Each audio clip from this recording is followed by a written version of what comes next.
Welcome to the Redeeming Stories podcast. I'm Julie M. Lane. One of the themes that continues to surface through so many of our conversations is the relationship between healing and the body. We often think of healing as something that happens through insight, understanding, or conversation. And while those things do matter, there is also something powerful about reconnecting with the body itself and the wisdom it carries.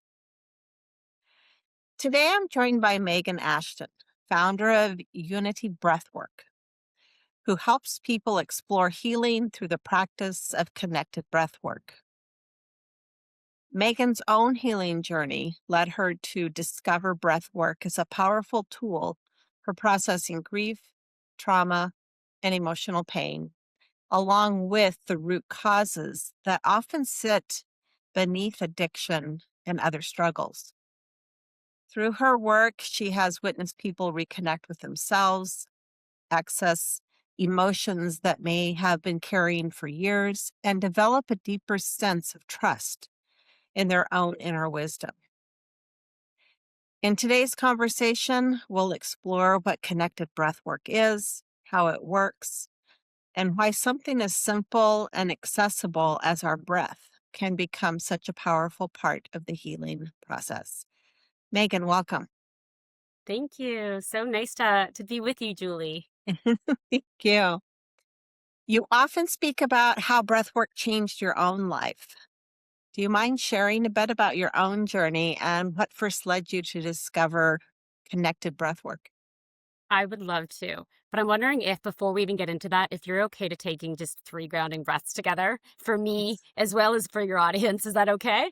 Mm, Yeah. absolutely. Okay, so I'm going to just invite us all to blink our eyes closed.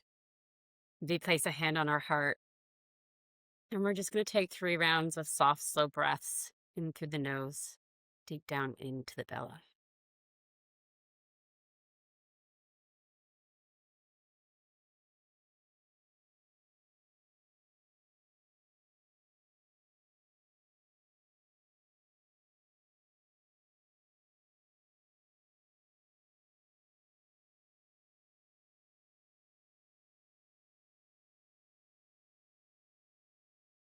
Thank you for that. So my journey and what led me to discover breath work, I feel it was my whole life. I really feel it was a calling in that everything kind of led me to it. But it started when I was a young child. I was always kind of the black sheep. I felt really misunderstood. I really just wanted some love and affirmation. And as a middle child with a very busy mom who did her very best, I felt really hurt a lot, really left out and just longing for this connection I couldn't receive. And I wasn't conscious of this, but very early around grade 8, I started to just numb out my feelings through alcohol. And then it turned into food. First, I was anorexic and then it turned into bulimia. And then in my 20s, I was still dependent on alcohol. I was coming in and out of bulimia whenever I would not be actively bulimic. It was still a struggle in the back of my mind, even if it was, a whole year I'd go without it. And in addition to that, I started to use travel as escape. It was a passion, but it was also escape. Anytime I get settled somewhere and some emotion starts to come up, I'd like, oh, it's this town. I got to get out of this town. And I'd throw myself into finding the next town to not feel my feelings. But I was trying to heal in all of this. And so I did a holistic nutrition training and I became a yoga practitioner. And I also became a clinical hypnotherapist because I'm a really big believer that so much of what's dictating our life is our subconscious mind. In fact, I learned that about 95% of our thoughts, beliefs, and behaviors are driven by the subconscious. And most of that is programmed before we're even 8 and we don't get to choose it. And we can't just unchoose it. We have to be in the superconscious state to do it. So I was a big believer in that. I really thought that was what's going to get me over the bulimia. And it didn't. And so even though I saw it worked for a lot of my clients, I felt out of alignment because it didn't work for me. And so it didn't feel good. And I really didn't stick with it for very long. Probably 6 months later, I moved on. And I do believe in the power of it. But the thing with hypnotherapy is you need to be suggestible. And not everybody's suggestible, and I wasn't. So I continued down my path of traveling. I tried shamanic healing, talk therapy, energy work, got my Reiki certifications. And no matter what, I just kept coming back to bulimia to numb out. It was never really about my body weight or the food. It was just I wanted to just have something where I could for 1 hour eat and not think, just turn off my mind. And it just took over. And no matter how hard I tried, it always came back. And so then I got a bit of that like cognitive dissonance. I know better. Why am I still doing this? Like I'm a holistic nutritionist, I'm a wellness practitioner, I'm teaching yoga, and then there's the shame around that. And then suddenly, about almost 10 years ago, which I can't believe it's been 10 years, I was in Bali and a friend said to me, "You have to try this connected breathwork practice." She's like, "It actually made my bulimia go away." And I was like, "What?" Like, nothing has helped my bulimia. That is a huge, huge testament. And I was really skeptical. Like, honestly, Julie, in my yoga teacher training, my least favorite part was the half an hour pranayama we had to do every day. I was like, "Oh my God, so boring sitting and focusing on my breath for 30 minutes." I'm like, "Ugh, when is this going to be over? I want to start moving." And it never resonated. I do think there's so much power in medicine and pranayama, but for my monkey mind and where my nervous system was at, I couldn't tap into it. I couldn't quiet my mind or get relaxation out of it. So I was a bit of a skeptic about this breath stuff, but I showed up because I really trusted my friend. And within about 10 or 15 minutes, I'm in this group surrounded by people, others that were breathing, and then two practitioners, an assistant, and the main yoga facilitator, the main breathwork facilitator. And I was just in this non-ordinary state of consciousness. And suddenly I got brought back to like my little 2-year-old self. And I was just crying out for my mom's love and her affection. And I didn't even realize consciously this was even a wound I was carrying. And like my mom today is my best friend. So if she's watching this, shout outs to you, Mom, you're the best. But I had this childhood wound that was fueling all of these escape mechanisms, all these coping mechanisms that I'd been using for so many years. And regularly, there's no way I would be crying out loud in a group of strangers. Like I would be like, that is not appropriate behavior. Keep it together, Megan. But it didn't matter in this breath state because of the changes that happen in your brain. It didn't matter to me. And because I was feeling and I got that supportive touch from the facilitator as well as from the assistant, that was something I was craving as a child. So it was just so deeply healing. And I felt changed that day. I really walked out of that session feeling, well, tired. It took me about 24 hours of rest because I had such a big emotional release, but also just feeling lighter, more confident, and a little bit more like, I don't really care what people think about me anymore. I'm just going to be me. And also, I knew immediately, I knew that day, I'm like, this is what I've been searching for. I was trying to call in a purpose for about a year before this, and this just kind of landed in my lap. And I knew I wanted to help bring this to the world because I had tried so many things that didn't work. Because like people need to know about this. And what I love is that it's our own medicine. It's within all of us and it works for everyone if they just harness it. And so that's kind of a long-winded way of how I got into this. Now, Megan, I resonated on so many points. I'm the middle child, very much yearning for my mom's affection, her attention. She very much, because of the era she grew up in, everything had to be fair and equal.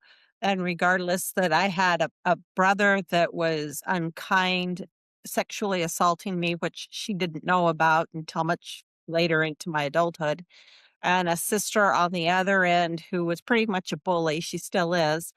Um, she even before she passed, I tried to explain to her what was going on, and she just couldn't grasp it. And since she couldn't grasp it, she couldn't validate it. And so I really do get the middle child syndrome and that It's a thing. It's yearning for real. something a parent wasn't able to give at that time. Yes, exactly. And it's not about blaming. I think parents always do the best No. that they can with what they have? Mhm. And as you Absolutely. said too, it's also generational. A lot of parents just Mhm. weren't even taught the importance of like touch and affection. Right, exactly. And she was a depression era baby, so I understand fair, Yeah. equal, not Yeah. having much. So I'm definitely resonating with that piece, and I looked at food to have feeling. And so in my last relationship, I gained quite a bit of weight. I don't have bulimia, I don't have anorexia. But I'm finally at a point now that I've come to realize I don't need food to feel. And so I'm back on my journey to get back down to a size 4, which is where I've been my entire adult life. It's just a Wow. very tiny person. Um, Mhm. Breath work, though, for me is scary. I think in part because when someone tells me to breathe, it's a trigger because I do have complex PTSD. But I know the value in it based on research. So for our listeners who are unfamiliar with breath work, beyond that simple relaxation technique, what is connected breath work and how is it different from the way we normally breathe?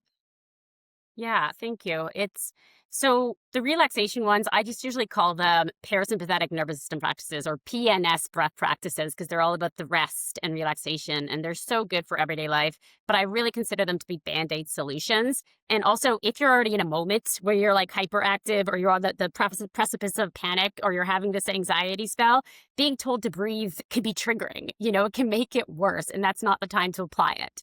And so, what I love about connected breath work is we intentionally work with the sympathetic nervous system. So that's the fight and flight branch.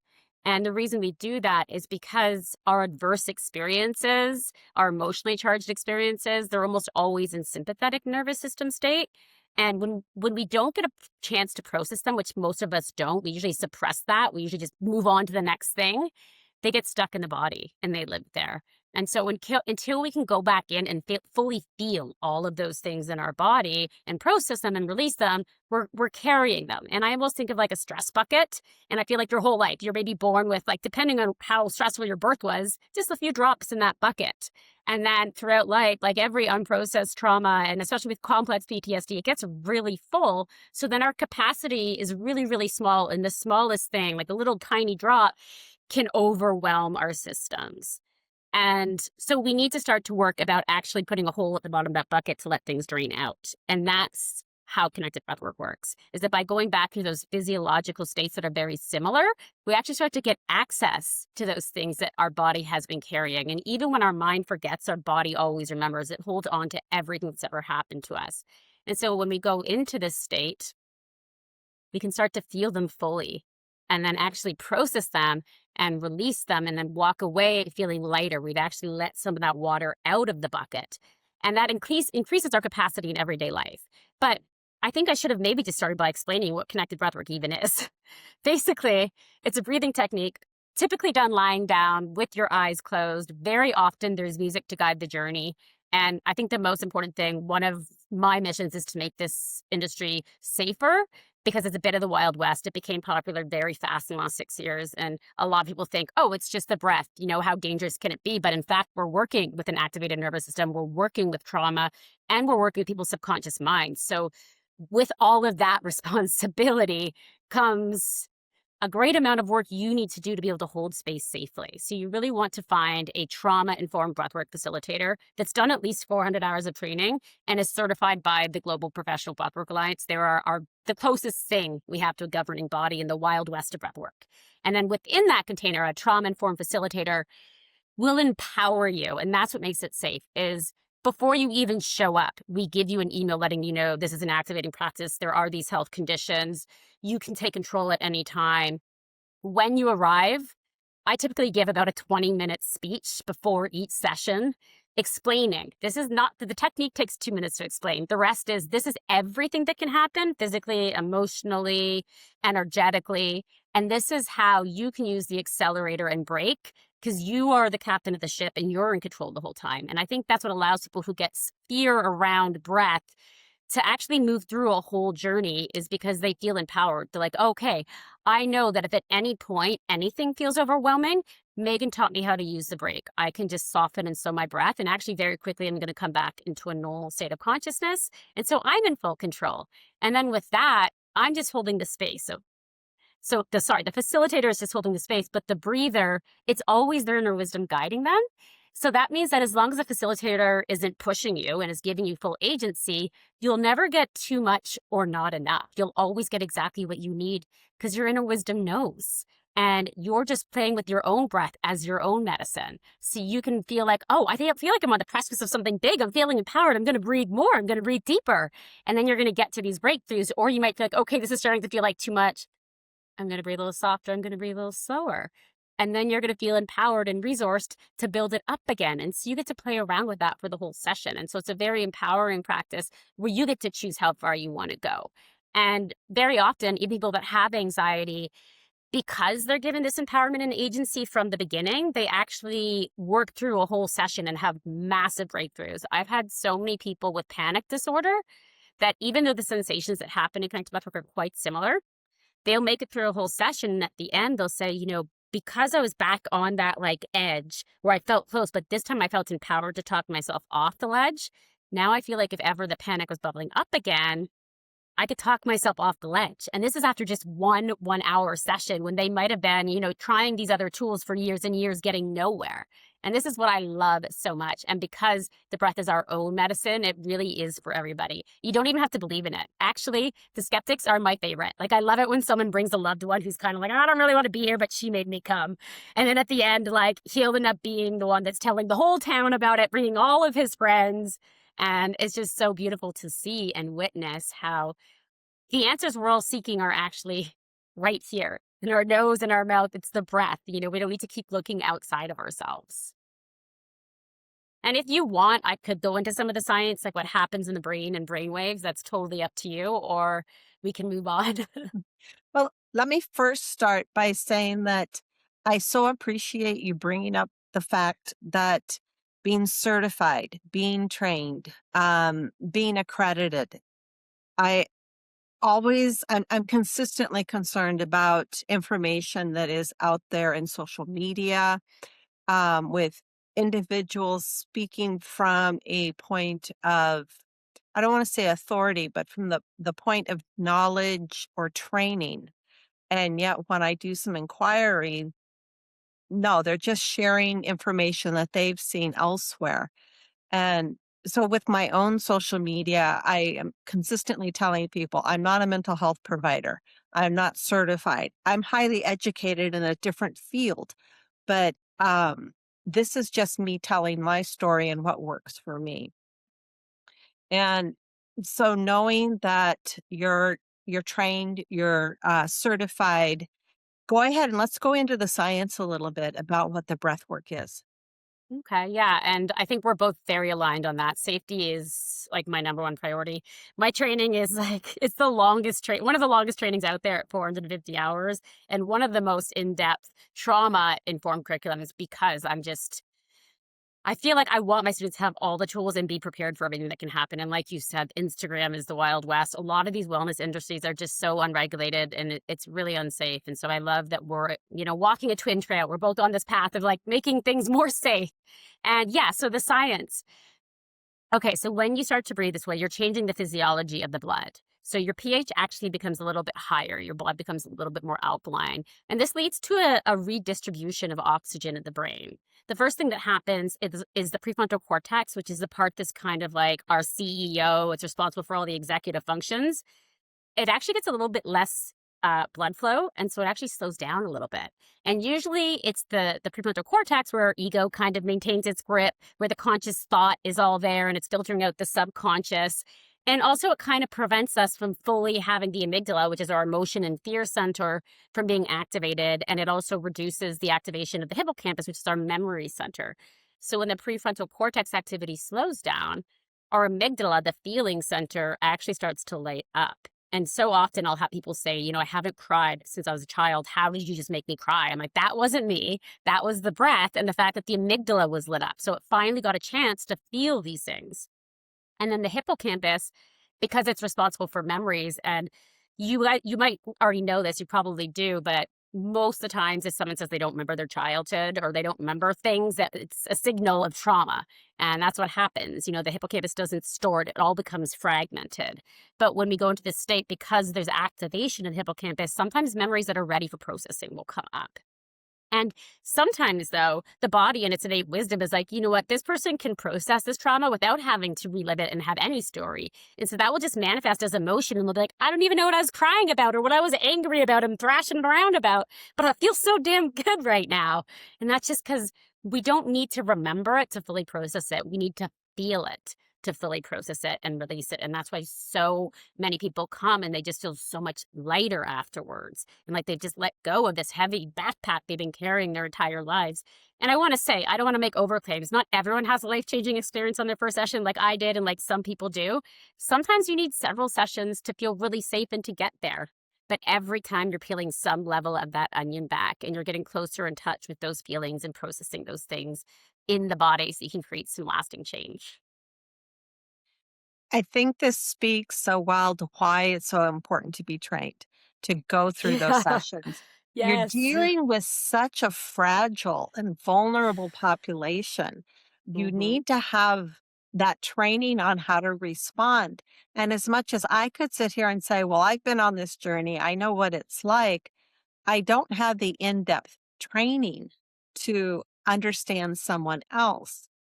Now, as a special ed professional for the last 30 years, I understand how the brain works really well. But from the vantage point of education, how it affects someone from learning, not so much their emotion piece. And so when you're working with people who have experienced trauma, grief, emotional pain, how and why is it so important to understand that experience? Because we know the body knows that experience, right? The Mhm. body understands it, the body holds it. So, how can we help our minds understand what our bodies already know? So when people come to like my sessions and we're working with them and they're dealing with things, how do we help their minds understand it? Hmm.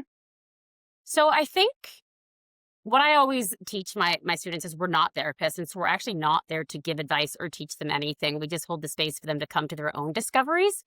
And so that's what often happens though, is especially if somebody commits, very often if you commit to a weekly or biweekly session, and just after 5 or 6, people start to come to their own insights. When they're out of that prefrontal cortex, they get access to all of their body's wisdom. They get access to their inner wisdom. And I really believe there's something higher than ourselves that they get access to. And all of these things come together so that clarity is a huge thing that happens in these sessions. And I think very often a lot of people that show up to breath work and who are on this healing journey already do consciously know these things, but there's that cognitive dissonance because it's like, well, I talked to my therapist and she told me I'm not responsible for other people's feelings, but whenever someone gets angry, I start to shake like I'm being chased by a lion. And so I actually don't think it needs to be processed in the brain in that way. I think that we already have some level of awareness around that, a lot of us at least. And then when we bring it into body, things just start to regulate. It's more like, a bottom up therapy versus a top down therapy. So working with the body to process versus working with the mind and telling people these things. And at most, like what I would do is just say, like, that reminded me of a quote, or that's, really resonates with me. But I wouldn't really ever give anyone advice because even though I'm a trauma informed breath worker, I'm not a therapist. And so for me, that would be outside of my scope of practice, unless I misunderstood your question. No, I think you're spot on. Because Okay. I know that I can remember, I have very vivid memories of some things, and yet I don't always connect them with how my body is feeling, and vice versa. I can resonate in my body with experiences when I was really, really little, but I don't remember what those experiences were other than I know how I felt at 2 years old being Hmm. around my brother. Yeah. So that connection back and forth between the mind and the body. Yeah. So I think, often the mind's protecting us, and that's why it is fragmented. And maybe you don't ever need to have the memories in a linear way. And actually, you just need to feel those feelings that you've, been holding in your body since you were 2. And very often I'll invite people in the session about halfway through when they're in their deepest layers, if there are any lost, broken, hurt, or scared parts of you that need rescuing, go back to those parts. Give them what they need and always deserved. And so I can drop little things like that are invitations. And then if it resonates, that could be the impetus for them to go back and rescue the little inner child. In just a moment, when you're in that hyper conscious state, where you're envisioning your little one and you're hugging them and you're saving them from whatever that danger was that they didn't get, the savior that they needed, it can make such a difference in just one session. Or I might say something like, in this higher state of awareness, you are your own guardian, protector, and healer. Whatever it is that you need, give it to yourself. So these invitations can be a really beautiful opening to allow people to go to those parts of themselves that are yearning and needing, they're still stuck in us. Oh, lovely. How can we, or how can connected breath work help people begin processing those emotions in a supportive way? So I think it's because typically we have that prefrontal cortex that's like, no, I don't have time to feel now. If I start to feel that grief, it's going to be a can of worms and I don't have time to deal with that for 5 months. And so it's always just putting it into the closet. And when that quiets down, it just happens naturally. It doesn't even need to be your intention. Some people show up and they've been misinformed. Someone signed them up and they didn't read it properly. They're like, I'm here for relaxation. But it doesn't matter because their body is ready to process it. So instead, the emotions come up to be felt and to be processed. Also, for anyone who's familiar at all with like parts therapy, there's the protectors, and they're usually protecting us from these feelings that they call the exiles, and these are the trapped feelings usually from our little ones. And so when we're in this super conscious state in connected breath work, the protectors actually start to lose their grip, because they're also kind of connected to the prefrontal cortex. So when that quiets down, they don't have all that grip. And finally, the exiles get to come out and they get to be felt and they get to be seen and witnessed and heard. And that's so healing. And then it puts us more in alignment with what they call the self, which is just, our highest self, our whole self, our untraumatized self. And that gets to step forward and be, play a bigger role in our decisions in the way that we move through the world. Wonderful. Thank you. Megan, I know that you have a message that we are our own best healers. What do you mean by that? And how can people begin trusting themselves and their own inner wisdom? Yeah, I think such a big part of trauma is the sense of powerlessness. And that's why it gets stuck as trauma for us. And from there, we just become powerless and we keep giving it away and keep looking for the answers outside of ourselves. We keep spending money on or finding gurus or, just going to, I do believe in therapy, but, just seeing a therapist for many years and then forgetting that also the answers and the healing needs to come from within because the traumas, as we've already said, they're stored in the body. So even though the talking can be great because it gives you the awareness, until you bring it into the body, there's going to be that cognitive dissonance that I've been talking about. And one of my students who's graduated is a trauma therapist with over 20 years experience. And she's been bringing this into her practice now. And she's saying it's just incredible to see these people she's been working with for years are now joining. She's offering small group sessions to her clients, and she's seeing these massive breakthroughs that they weren't able to achieve in those other years. And she's seeing things like, depression and PTSD and other things that have just been clinical and never been able to be solved with talk or medication finally starting to subside because you're uniting the mind and the body. And I actually think that's the pathway is like if you're dealing with an addiction or PTSD, intense trauma, complex trauma, any of these things, both, talk therapy as well as connected breathwork. Connected breathwork is similar to EMDR, except the many therapists that I know that do both say that the actual connected breathwork is more powerful for healing. And because it's so empowering, it gives the right message. As someone who used to lean on alcohol and food to numb my emotions, I think to give an addict ketamine. I do believe in ketamine assisted therapy, but to give them another drug to get over their problem is giving the wrong message. Whereas with breath, it's giving you the message, no, everything's within you. Your own breath is your own medicine and you can heal yourself versus take this to get better. And so I just think it's such an empowering way to heal ourselves. No, I think that's wonderful. And I just want to share that, too. I know for me, my therapist is amazing. The work we're doing is amazing. Um, and so I don't want to discount that ever breath work or anything else should replace a therapist. I agree. I wish we had annual instead of annual physicals, we also had annual mental health checkups that Wouldn't that be we wonderful? needed to do because I think Yeah. we can all benefit from that opportunity. I Uh, agree. My mission, so I've already mentioned several missions, but another big mission of mine is to help make breath work as mainstream as EMDR amongst therapists. And so my training really does work with a lot of therapists and a mhm, lot of therapists who are, otherwise using ketamine or other types of psychedelic substances where there's so many legalities involved and then they have to get in right. their car afterwards and there's just like all these other it's way more costly and so they're actually turning to the breath and then I think the two together is so powerful and so that's another vision of mine is to just make it mainstream even among doctors but especially Mhm. amongst mental health workers. I think the two together would be such a pathway for change and it'd be things would just change so much quicker and there would be less dissonance And my therapist says that, a lot of her clients would have shanks. They're like, well, I've been seeing you for 5 years and I know better. Like you've taught me so much better, but I'm still reacting. But as soon as I started the breath work, then they were able to actually start to embody what they knew. And that's when things click. Yeah, Yeah. I think that's an awesome mission. Yeah. Thank you. So, Megan, as we wrap up our time together, um, for people who are feeling disconnected, overwhelmed, or stuck, what would you want them to know about the possibility of healing and the role breath work might play in that journey? Yeah, I just want to say don't give up. Like I was, 18-year healing quest before I found breath work. And since then, I brought it to thousands of people, and many of them had also tried so many other things. And it was when they realized that they have the medicine within them, that we do have this tool, this connected breath work. Even though it's become more popular modernly, I do think it's been woven into different cultures and rituals throughout time. There's lots of scriptures that kind of refer to it. So I think we're coming back to it. We're remembering that the breath can help to heal us. So don't give up. Try connected breathwork in a trauma-informed container by a facilitator who's GPPA certified. And if you go on the Global Professional Breathwork Alliance website, they have a listing of all certified practitioners.